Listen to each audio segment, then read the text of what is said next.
love that people have for his generation, because they're all disappearing very rapidly. Escorted by outriders from the Royal Signal's Riders branch, the route lined by current members of the Royal Signals, Stan Swannee Swansborough made his final journey to East Hampstead Crematorium near Reading, another of a dwindling number of D-Day veterans no longer with us. He never really talked about it until fairly recently, because I think it was one of those things where everybody had been to war and he felt as though he hadn't done, because he wasn't in a fighting unit, he was in a support unit. He felt as though other people deserved honour more than he did. Stan grew up in Wiltshire. Aged 16, he joined the Home Guard, helping spot members of the Parachute Regiment as they made training jumps over Uphaven. Just before his 18th birthday, he was called up, joining the Royal Signals as a dispatch rider. Soon he was driving back and forth from Whitehall to the south coast, delivering vital information to the thousands of troops massing for D-Day. 2 weeks after the invasion, Stan landed in France, ferrying messages in his Willys Jeep between Monty and Eisenhower. From France, Stan fought through Holland, Belgium and eventually Germany. But his war wasn't over. From Europe, he was reposted, spending 18 months in India.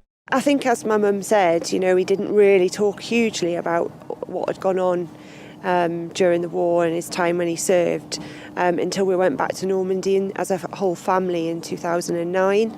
And then it sort of all started pouring out as we started to go around Normandy, and he would take us around and show all of us grandchildren what he'd been up to and where he'd been and what he'd seen and all these different events that he'd been involved in.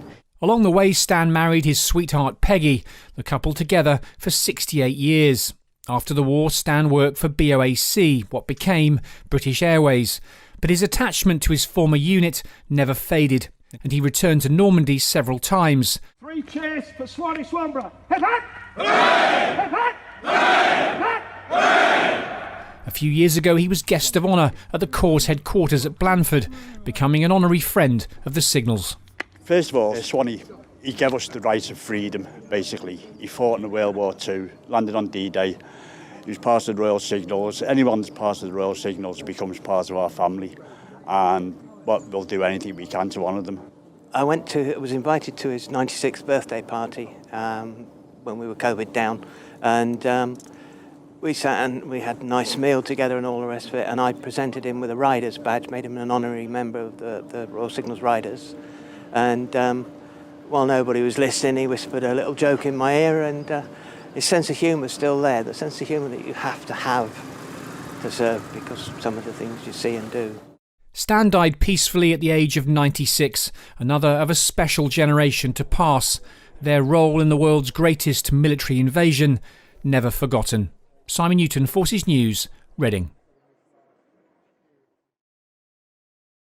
If you enjoyed this video, don't forget to like and subscribe to our channel.